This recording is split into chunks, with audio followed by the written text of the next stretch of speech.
तरिकाले यहाँ सेना आउँदैन, यहाँ एडिटिङ बोर्डमा तपाईँको सेना आएर बस्दैन, यस्तो व्यवस्था छोडेर हामी फेरि पिँजडामा फर्कने यो सम्भव छैन। ल भनिदिनुहोस् त, त्यसो भए के अरे नेपाली राजनीतिप्रति नेपाली जनताको वितृष्णा हुनुको कारण के हो? मैले अघि भनिहालेँ, यो व्यवस्थाप्रति, गणतन्त्र लोकतन्त्र संहिताप्रति मात्रै होइन, त्यो खासमा त्यस कारणले होइन, तर हाम्रो अगुवाहरू, हाम्रो नीति निर्माणमा बसेका, तहमा बसेका हाम्रा उच्चपदस्थ आदरणीय दर्शकवृन्द, जय मसी तथा नमस्कार। म हरि जिज्ञासु, तपाईँ हेर्दै हुनुहुन्छ faith centre TV. Faith centre टिभीमा हामीले कहिलेकाहीँ व्यवसायी, कहिलेकाहीँ चाहिँ गीतकार, सङ्गीतकार, कहिलेकाहीँ राजनीतिक, कहिलेकाहीँ शिक्षक, कहिलेकाहीँ पास्टर लगायतका विभिन्न व्यक्तिसँग विशेष कुराकानी गर्छौँ। त्यही कुराकानी सन्दर्भमा आज हामीले एउटा राजनीति विश्लेषक, समाजसेवी, मानव अधिकार कर्मी, विद्युत अधिकारीसँग हामी विशेष कुराकानी गर्नुको लागि म यहाँ आएको छु। स्वागत छ यहाँलाई। धन्यवाद छ, स्वागत छ। आरामै हुनुहुन्छ? एकदम ठिक छु अहिले म। तपाईँलाई राजनीतिक विश्लेषक भनेर चिन्नुपर्ने हामीले यसरी पनि चिन्नुहोस्, एक समाजसेवी र त्यो गर्दा गर्दै समाजको सेवा गर्न अन्तिममा नियम कानुन राज्यलाई निर्देशित गर्ने नीति आवश्यक छ। यसको लागि राजनीति गर्नै पर्छ, यस कारणले राजनीतिज्ञ पनि हो। मलाई एकपल्ट भनिदिनु न, समाजसेवा के हो अनि राजनीति के हो? समाजसेवा कुनै पनि वाद पन्थ मत नलिकन, सैद्धान्तिक रूपमा औपचारिक रूपमा नलिकन आफूले जानेको सकेअनुसार आफ्नो गच्छे कनेक्सन अनुसार व्यक्तिगत रूपमा गरिने, अरू मानवको हितको लागि गरिने सेवा कार्य नै समाजसेवा हो भने राजनीति चाहिँ एउटा विश्वदृष्टि, दार्शनिक विचारधारा, शासन, सरकार सञ्चालनको, राज्य सञ्चालनको एउटा निश्चित मापदण्ड विचारधारा लिएर त्यो अनि त्यस तरिकाले व्यापक जनसहभागिता, नागरिक सहभागिता परिचालन गरेर अनि सेवा गर्नको लागि शक्ति सामर्थ्य हातमा लिएर नियम कानुनलाई माथि निर्माण गर्ने तहमा पुगेर गरिने त्यो काम नै राजनीति हो मेरो परिभाषामा। हामी सामान्यतया विषयवस्तुमा जाउँ। नेपालमा चाहिँ समाजसेवीले समाजसेवा गर्ने शैली र राजनीतिज्ञले राजनीति गर्ने शैली कस्तो छ, कस्तो देख्नु भएको छ अहिले? नेपालमा यी दुईटाको बिचमा कहिलेकाहीँ ओभरल्याप हुन्छ भन्नाले समाजसेवा गर्दा गर्दै राजनीति हुन पुग्छ भने राजनीति गर्ने कति व्यक्तिले पनि समाजसेवा गरिरहेको अवस्था छ। एकअर्काका यी परस्पर विरोधी, क्यान्सल आउट गर्ने, नकार गर्ने त होइनन्, दुवै नै नागरिकको, जनताको, देशको, राष्ट्रको हित हिफाजत सेवाको लागि नै हो। यद्यपि एउटा नीतिबद्ध रूपमा जानुपर्ने भएको हुनाले राजनीति अलि विस्तृत, अझै गम्भीर, अलि व्यापक फराकिलो फाँटको क्षेत्र हो। समाजसेवा सामान्य रूपमा जति गर्न सक्नुहुन्छ व्यक्तिगत रूपमा त्यो गर्ने कुरा हो। राजतन्त्र अस्ताएपछि नेपाली राजनीतिको माहौल चाहिँ अहिले कस्तो देख्नु भएको छ तपाईँले?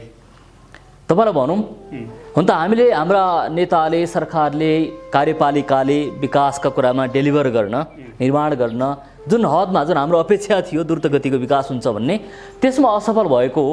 यद्यपि अहिले हेर्नुहोस्, मिडियाको हेर्नुहोस्, पत्र पत्रिका हेर्नुहोस्, फिल्म उद्योगको कुरा हेर्नुहोस्, स्वतन्त्रताको, वाक स्वतन्त्रताको, फेसबुक, युट्युब, ट्विटर सबै कुरा हेर्नुहोस्, नेपाल अहिले पहिलो विश्व, युरोप, अमेरिका जस्तै स्वतन्त्रताको मामलामा अत्यन्तै अगाडि छ। जुन भाग्य, जुन अहोभाग्य अरबी मुस्लिम देशहरूमा, उत्तर अफ्रिकी देशहरूमा र धार्मिक कठमुल्लावाद लादिएका देशहरूमा, उत्तर कोरिया, चीन जस्ता देशहरूमा, रसियामा चाहिँ अहिले पनि विश्वका आधाभन्दा बढी जनसङ्ख्याले हामीले उपभोग गरेको स्वतन्त्रता उपभोग गर्न सकेका छैनन्। म त नेपालको गणतान्त्रिक, लोकतान्त्रिक यो सङ्घीय जुन संरचना छ, अभ्यास छ, छोटो रूपमा भए पनि बडो आशावादी म देख्दछु। हिजो अस्ति तपाईँको चाहिँ नेपालको गल्लीमा, चोकमा लगायत विभिन्न ठाउँमा अलिकति राजतन्त्रको उदय हुनको लागि एउटा माहौल तातिरहेको छ। के छ, तपाईँलाई राजनैतिक आवश्यक, के अरे राजतन्त्र आवश्यक छ जस्तो लाग्छ? समयको कुनै कालखण्डमा राष्ट्र एकीकरण गर्न विभिन्न राजा, रजौटा, कविलाई, सरदारहरूको शासन भएको बेलामा, अङ्ग्रेजको उपनिवेशको बेलामा त्यसको सामना गर्न, मुस्लिम शासक अकबरहरूको, त्योभन्दा पछाडिका मुगल शासकको आक्रमणको सामना गर्न एउटा एकीकृत राज्य निर्माण गर्ने क्रममा पृथ्वीनारायण शाहको योगदान, भलै उनले गरेका रजौटामाथिको अन्यायका कुरा पनि छन्, त्यसको बावजुद त्यसलाई हामी कदर गर्छौँ, सम्मान गर्छौँ। तर अब समयको कालखण्डमा हरेक व्यक्तिले आफ्नो नै स्वतन्त्रता अनुसार जिउन पाउने, अनि नागरिकले नै, नागरिकमै सम्प्रभुता रहेको यो व्यवस्था, लोकतन्त्र, गणतन्त्र आइसके पछाडि अब फेरि फर्केर तपाईँ एकै उज्यालो देखिसक्नु भएको छ, मिठो खाना चाखिसक्नु भएको छ, सम्पन्नता, स्वतन्त्रता पिँजडाबाट बाहिर आइसक्नु भएको छ भने फेरि कुन चाहिँ चरा पिँजडामा फर्केर जान चाहन्छ? तपाईँ सैद्धान्तिक रूपमा, theoretically you can become a president tomorrow, अब कोही पनि व्यक्ति एउटा वंशकै आधारमा, नातावादकै आधारमा, जन्मकै आधारमा कुनै योग्यता प्राप्त नगरिकनै शासक बन्ने, राजा बन्ने, महाराजा बन्ने त्यो युगमा जान हामी कोही पनि चाहँदैनौँ। बहुसङ्ख्यक नेपाली नागरिक हामी चाहँदैनौँ। म त्यो सम्भावना देख्दिनँ। तपाईँ चाहँदैन भन्नुहुन्छ, तर सडकमा त आवाज उठिरहेछ, त झन्डा हल्लिरहेछ, अनि सडकमा चाहिँ आवश्यक छ। सडकमा 12 वर्ष अगाडि विश्वमा 3वटा क्रान्ति भए, मास एक्सोडस भए, मानिसहरू बहिर्गमन भयो, प्रस्थान गरे, बाहिर आए। एउटा भनेको 3000 वर्ष अगाडि इजिप्टको स्लेभरीबाट, दासत्वबाट इजरायल जातिहरू बाहिर आए 25 लाखभन्दा माथिको सङ्ख्यामा। दोस्रो भनेको 18औं शताब्दीमा फ्रान्सेली क्रान्ति भयो। त्यो बेला मानिसहरू 25 लाखभन्दा, आजभन्दा 300 वर्ष अगाडि लगभग 25 लाखभन्दा बढी सङ्ख्यामा सडकमा आए र लुई 16औँलाई बन्दी बनाएर 3 महिनाको टाल पछाडि गिलोटिनले तरवारले उनलाई काटेर हत्या गरे। दोस्रो रक्तपात भयो। तेस्रो भनेको नेपालको आन्दोलन हो 62-63 को, जसमा म आफै पनि एक हप्ता भाग लिएको थिएँ। एकातिर सेना थियो, अर्कोतिर सशस्त्र प्रहरी थियो, बन्दुकहरूको हातमा छ, हाम्रो हातमा ढुङ्गा मात्रै थियो। मरे मरिन्छ, मारे मारिन्छ। म पनि बानेश्वर चोकमा हिँडेको छु। हेर्नुहोस्, त्यो बेला 25 लाखको सङ्ख्यामा यो साङले जुलुस गर्दा यो रिङ रोड सबै ढाक्ने गरी भएको थियो। पत्याउनुहुन्छ, 25 लाख, 500 होइन, 5000 होइन, 5 लाख होइन, 1 लाख 2 लाख होइन, 25 लाखको सङ्ख्यामा, त्यो पनि शहादत प्राप्त गर्ने इच्छुक जनताहरू अगाडि आएका थिए। नागरिकहरू राजतन्त्रको विरुद्धमा, गणतन्त्रको पक्षमा, स्वतन्त्रताको पक्षमा, लोकतन्त्रको पक्षमा। अहिले किन आयो त फेरि सडकमा? तपाईँको चाहिँ राजतन्त्र आवश्यक छ, हामीलाई चाहिँ यो के अरे गणतन्त्रवादीहरूले चाहिँ देश खाइसक्यो भनेर किन आयो त राजतन्त्रवादीहरू अहिले सडकमा? ल भन्नुहोस् त। त्यो बेलाका तत्कालीन महाराजा धीराज सरकारले दिएका दक्षिण बाहु, विभिन्न तकमा, मान, पदवी होइन, विभिन्न आसेपासे भारे बक्सिस दिएका नि गन्ने भने 1 लाख त पुग्ला नि त। 1 लाख त जीवित न अहिले पनि उनका आसेपासेहरू। खै 1 लाख आउनु सडकमा, 25 लाख टाढा भयो। यदि आइदियो भने र जनमत सङ्ग्रहद्वारा सबैको इच्छा, मधेसी, उत्पीडी, इसाई, कसा, आदिवासी सबैको इच्छा भयो, जनजाति सबैको इच्छा भयो। र तर त्यो एक मतको, एक धर्मको, एक राज संस्थाको होइन कि, तर विधिको शासन, तर एउटा टिचुलर अथवा नाम मात्रको संवैधानिक व्यवस्था बन्छ भने त्यसमा हामी विचार गर्न हामी तयारै छौँ। तर मुठीभरले आजको हामी देख्नुभयो रत्नपारको माइतीगढ मण्डलामा 500को भिड छैन। चैत 30 गते भित्रमा गणतन्त्र बर्खास्त गर्ने त्यसबाट दावी गर्दै हिँडेका छन् डाक्टर सुरेन्द्र के भन्छ यो भण्डारीहरू। तर लाजमर्दो कुरो 500को सङ्ख्यातिर म आफै गएको थिएँ। फोटो खिचेर म आएको छु। 500को सङ्ख्यामा थिएनन्। म 25 लाखको कुरो गरेछु 10 वर्ष अगाडि। अनि 500को मुठीभरको कुरो मान्ने हामी कि बहुसङ्ख्यक जाति जनजाति सबैले मानेको धर्मनिरपेक्ष, लोकतान्त्रिक, गणतान्त्रिक, हामीले यी कुराहरू विचार तपाईँको अब युट्युबमा राख्नुहुन्छ, ट्विटरमा राख्नुहुन्छ। यो तरिकाले यहाँ सेना आउँदैन, यहाँ एडिटिङ बोर्डमा तपाईँको सेना आएर बस्दैन। यस्तो व्यवस्था छोडेर हामी फेरि पिँजडामा फर्कने यो सम्भव छैन। ल भनिदिनुहोस् त, त्यसो भए के अरे नेपाली राजनीतिप्रति नेपाली जनताको वितृष्णा हुनुको कारण के हो?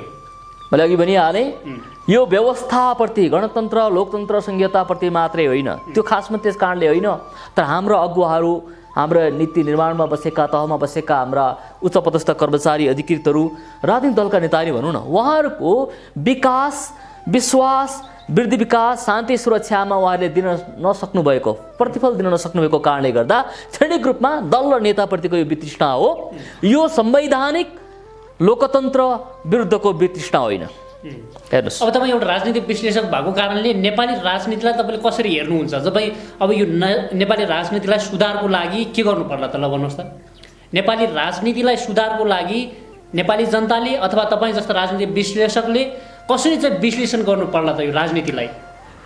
हेर्नुहोस्, भौतिक अथवा यो के भन्छ रासायनिक विज्ञान जुन कुराहरू छ, जीव विज्ञान छ, त्यो चाहिँ तथ्यपरक हुन्छ। एकपल्ट अगाडि बढे पछाडि फर्कनै त्यो मुनासिब छैन, सम्भवै छैन।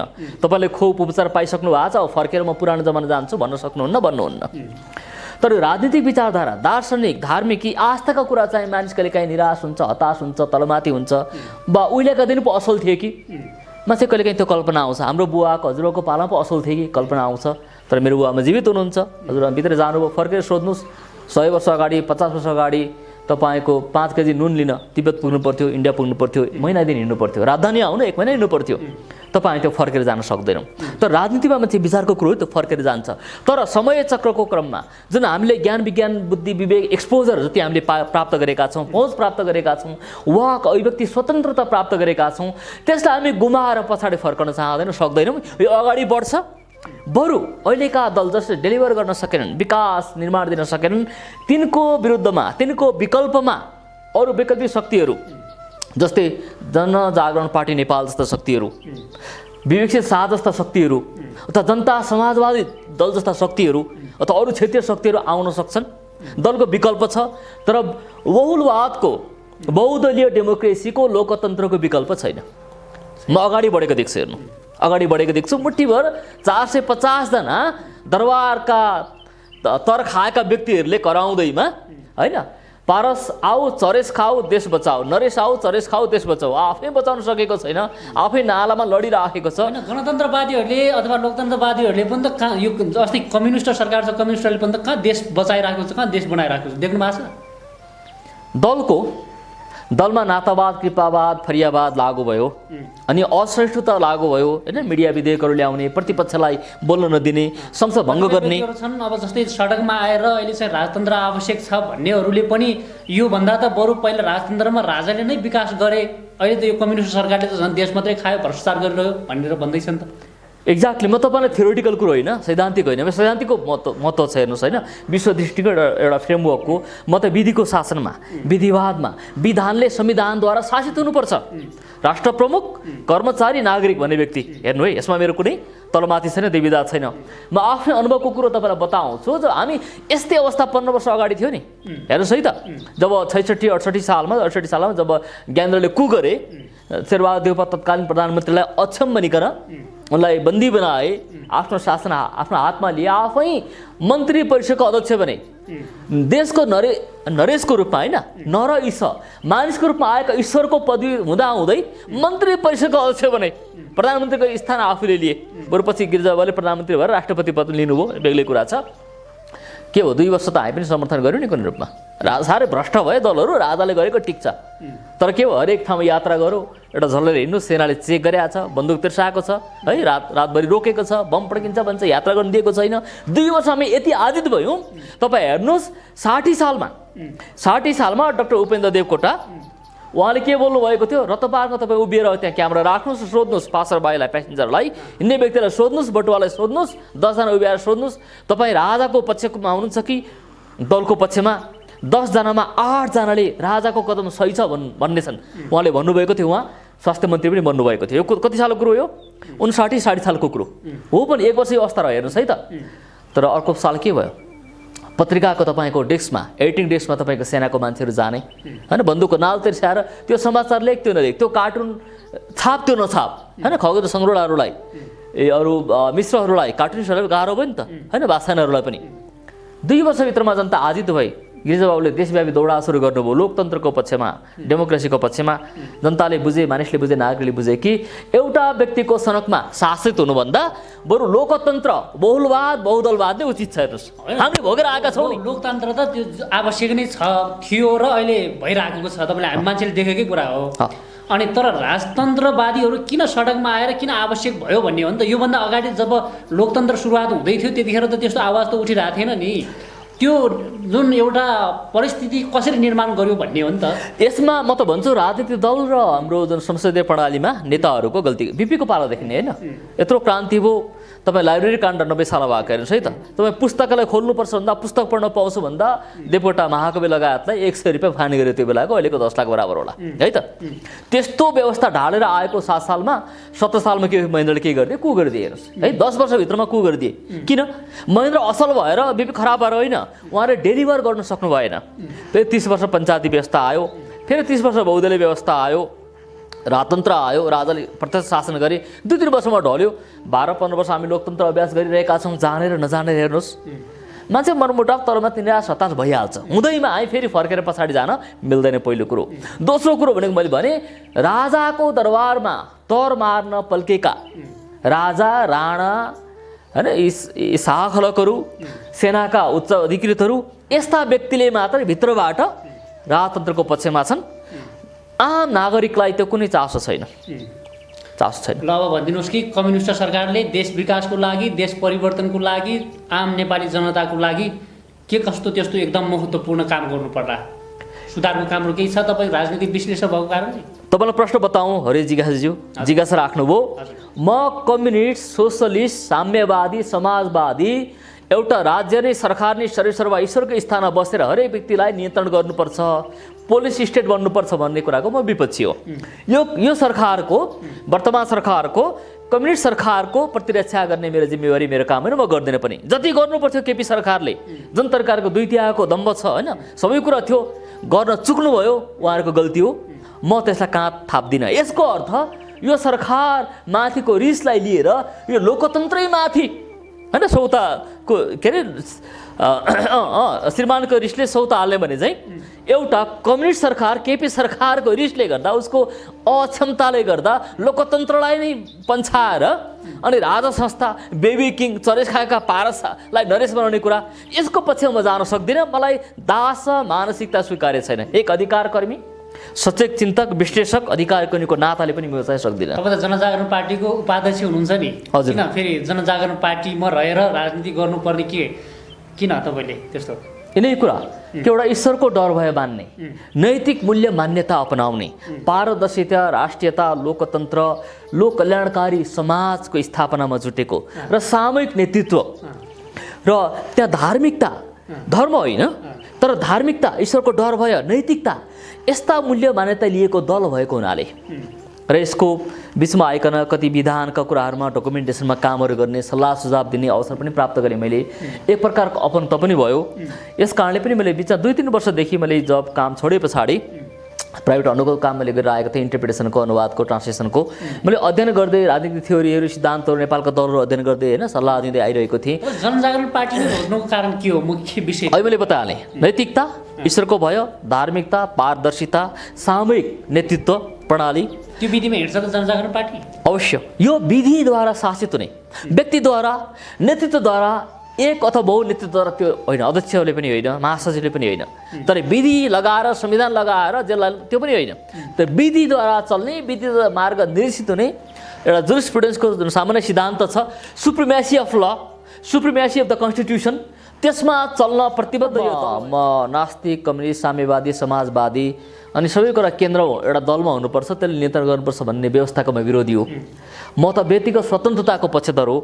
त्यसोमा म उहाँलाई एउटा कम्युनिस्टभित्रै अहिले चाहिँ किचोलो चलिरहेछ, तपाईँको चाहिँ त्यो भित्रको किचोलो केही बुझ्नु भएको छ? म त्यो धेरै कोट्याउन चाहन्न, तर प्रचण्डको बारे भरौँ, धेरै करिश्मा, क्षमता, भाषण कला, आँट होइन सबै हुँदाहुँदै पनि एउटा अर्को विरोधीलाई, विपक्षलाई, आफ्नै पार्टीको अन्तर्दललाई सहन नसक्ने कमजोर लिडर, अरू क्षमताको बावजुद र वर्षौँदेखि आफू नै रहनुपर्ने उहाँको अर्को कमजोरी र हरेक कुरामा कहिले कङ्ग्रेससँग, कहिले एमालेसँग, कहिले कोसँग साँठगाँठ गर्ने उहाँको प्रवृत्ति, उहाँ असफल लिडरमा उहाँलाई मान्छु। र राजनीतिक सिद्धान्तको रूपमा त जुन उहाँको कम्युनिजमको पथ छ, this is outdated, this is anti human nature, यो मानवीय स्वतन्त्रता अभिमुख, मानवीय चरित्रकै विरुद्धमा छ, गुणकै विरुद्धमा छ उहाँको प्रणाली। यसमा असहमत छु। म त्यो त बढी जान चाहन्न। तपाईँले देखेको कुरा हो, उहाँहरूको विषयमा शब्द खर्च गर्नु। मैले उदाहरण दिएको चाहिँ 31 वर्षदेखि नेतृत्वमा हुनुहुन्छ नि त उहाँ। लोकमणि ढकालले के गर्नुभयो, 5-6 वर्षमा छोडिदिनु भयो। किन छोड्नु भएको? उहाँ सांसद हुनुभयो, आफ्नो गरिने काम कतै पुरा गर्नुभयो, स्वास्थ्यको समस्या आयो, त्यसपछि उहाँलाई धेरै दौडा गर्न सक्ने सामर्थ्य रहेन। उहाँले नयाँ पुस्तालाई, महासचिवलाई, अध्यक्षको लागि प्रस्ताव गर्नुभयो। उहाँको राजनीतिक यात्रा त्यति मात्रै हो? उहाँले दिने सल्लाह सुझाव व्यक्तिगत रूपमा भित्री रूपमा अहिले पनि छँदैछन्, तर म सक्रिय रूपमा उहाँले आफूलाई विश्राम लिनुभएको यसलाई अनौठोमा मान्छु। अब तपाईँहरूले जनजागरण पार्टीलाई कसरी चाहिँ उकालो चढाउनुहुन्छ अथवा कि ओह्रालो झार्नुहुन्छ? तपाईँको गतिविधिले गर्दाखेरि तपाईँले काम गर्नु भएन भने त फेरि ओह्रालो झार्ला जनजागरण पार्टी? काम गर्ने तालाचाबी जिम्मा शासन प्रशासनको जसलाई दिएको छ, जवाबदेही त उसबाट खोजिन्छ। अहिले नेकपाको सरकारबाट जवाबदेही त खोजिन्छ। हेर्नुहोस्, मबाट हामीबाट होइन, तर हामीसँग पार्टीको सन्दर्भमा त तपाईँको हो नि त। देश विकासको मार्गदर्शन प्रारूपको सम्बन्धमा, रोडम्यापको सम्बन्धमा सोध्नुहुन्छ भने हामीसँग अहिले मैले भने हामीसँग निश्चित मूल्य मापदण्डहरू छन्। हामी लोक कल्याणकारी राज्यको पक्षमा छौँ, हामी समाजको पक्षमा छौँ, समाजवादको पक्षमा होइन। हामी राज्य नियन्त्रित अर्थव्यवस्थाको विरुद्धमा छौँ, पब्लिक प्राइभेट पार्टनरसिप हो। त्यो गर्दा गर्दै पनि हरेक व्यक्तिलाई आफ्नो तरिकाले गरी खान दिने, तर देशको मुख्य मुद्दाहरू बाटोघाटो, शिक्षा, स्वास्थ्य, के भन्छ यो सरहदको सीमा सुरक्षा जस्ता कुराहरूमा राज्यले जिम्मा लिने, अरू विकास निर्माण प्राइभेट व्यक्तिगत रूपमा अध्ययन गर्ने, सिक्ने, सिकाउने, उद्योग खोल्ने कुराहरूमा सरकारको त्यो काम होइन। निजी क्षेत्रलाई छोडिदिने, जहाँ निजी क्षेत्रले सक्दैन त्यहाँनिर सरकारले पनि पार्टनरसिप गर्ने। हाम्रो यो प्रकारको आर्थिक नीति हुनेछ र हामी हरेक गाउँ गाउँमा, टोल टोलमा, ठाउँ ठाउँमा बचत समूहहरू, महिला समूहहरू, आमा समूहहरू, यी कुराहरू सहकारिताको सिद्धान्त हामी अपनाएर आर्थिक रूपमा स्वावलम्बी तपाईँले त्यो हामी बनाउनेछौँ। जनजागरण पार्टीको कुन नीतिलाई चाहिँ आत्मसात गरेर तपाईँ चाहिँ जनजागरण पार्टीबाट म चाहिँ राजनीति गर्छु भन्ने एउटा कन्सेप्ट बनाउनु भएको खासमा? पहिलेको त म तपाईँलाई बिग पिक्चर दिन चाहौँ होइन, ठुलो तस्बिर देखाउँ, ऐना देखाउँ। लोकतन्त्र, संवैधानिक सर्वोच्चता, विधिको शासन, सामूहिक नेतृत्व, पारदर्शिता, इमान्दारिता, नैतिकता र डर भयो, लाजको, घिनको, पापको, शरमको डर भयो। यी कुराको आधारमा चल्ने र म आफू होइन, म आफू जिउँदा जिउँदै म र मेरो समुदाय समाज पनि जिउन दिनुपर्छ, बचाउनुपर्छ भन्ने यिनै कुरा कति सुन्दर कुराहरू। सुन्दर तपाईँलाई कविता जस्तो, साहित्य जस्तो लाग्ला। सरकारमा गयो, पहिलेका दलका निर्णयहरू उल्टायो, त्यो होइन। विदेश नीति एउटा बनायो, एउटा दल हुँदा चाइना परस्त, अर्को दल हुँदा इन्डिया परस्त, अर्को हुँदा पश्चिमा परस्त, यस्तो होइन। हरेक नेपाली जनको हितको लागि काम गर्नुपर्छ। विधिको शासन हाम्रो दलको मुख्य मान्यता यो, हेर्नुहोस्, विधिको शासन नै हो। अब अन्तिममा भनिदिनुहोस्, हाम्रो दर्शकहरूलाई के भन्नुहुन्छ? अब अन्त्यमा सबै दर्शकबिन्दुलाई फेरि पनि अन्त्यमा हामी छौँ। तपाईँ सबैजनालाई धेरै धन्यवाद दिन्छु। हाम्रो यो भिडियो हेर्दै आउनुभएको छ भने, हेरिदिनु भएको छ यो बेलासम्म भन्ने आशा गर्छु। र कुनै पनि नयाँ कुरा, नयाँ दल, नयाँ पार्टी, नयाँ मत आउँदा, नयाँ त हामी होइनौँ, लोकतन्त्रै पक्षका हौँ, नयाँ अनुहार आउँदा जुन जोगी आए नि कानै चिरेको निराशाको कुरा आउन सक्छ। त निराश पनि त समाधान होइन। र जीवनमा केही नगरिकन, के खुट्टा नउजाइकन, मुड्की नबजाइकन, के नबोलिकन अथवा नयाँ प्रयास नगरिकन पुरानैमा निराश भएर बस्नुभन्दा प्रयास गरेर असफल बन्नुमा चाहिँ पछि असफल भए पनि कम दुःख लाग्छ। तर मैले जमानामा नयाँ विकल्प अपनाइनछु, पछि फर्केर हेर्दा दुःख लाग्छ। यस कारणले गर्दा यहाँहरूले पनि चिन्तन गर्नुहोस्, विचार गर्नुहोस्, हेर्नुहोस्, विकल्पहरू हेर्नुहोस्, हाम्रो घोषणापत्रहरू पढ्नुहोस्, हाम्रो फेसबुक पेजमा लाइक गर्नुहोस्, मेरो पेजमा लाइक गर्नुहोस्, हेर्नुहोस् के हामी बोलिरहेका छौँ, के गरिरहेका छौँ, हाम्रो कर्तव्य, हाम्रो जीवनशैली के छ, हेर्नुहोस्। र यहाँहरूले एउटा सचेत नेपाली नागरिकको रूपमा, राजनीतिक रूपमा सचेत बन्नुहोस्। म हाम्रै दलमा आउनुहोस् भन्दिनँ, मेरो पक्ष उमेशमा भन्दिनँ, तर सचेत बन्नुहोस् र आवश्यक पर्दा सही दल, सही व्यक्ति, सही सिद्धान्तको पक्षमा उभिनुहोस्। यति भन्न चाहन्छु। धेरै धन्यवाद। हुन्छ, तपाईँलाई धेरै धन्यवाद। आफ्नो जिज्ञासा राखिदिनु भयो, मेरा कुराहरू राख्ने अवसर दिनुभयो। धेरै धन्यवाद। आदरणीय दर्शकबिन्दु, उहाँ हुनुहुन्थ्यो राजनीतिक विश्लेषक तथा समाजसेवी, जनजागरण पार्टीका उपाध्यक्ष विदुर अधिकारी। उहाँसँग हामीले विशेष कुराकानी गऱ्यौँ, राजनीति सम्बन्धी, समाज सेवा सम्बन्धी अन्य विविध कुराहरूलाई समेटेर कुराकानी गऱ्यौँ। उहाँको राजनीति यात्रा सफल रहोस्। धन्यवाद। जय मसी, नमस्कार।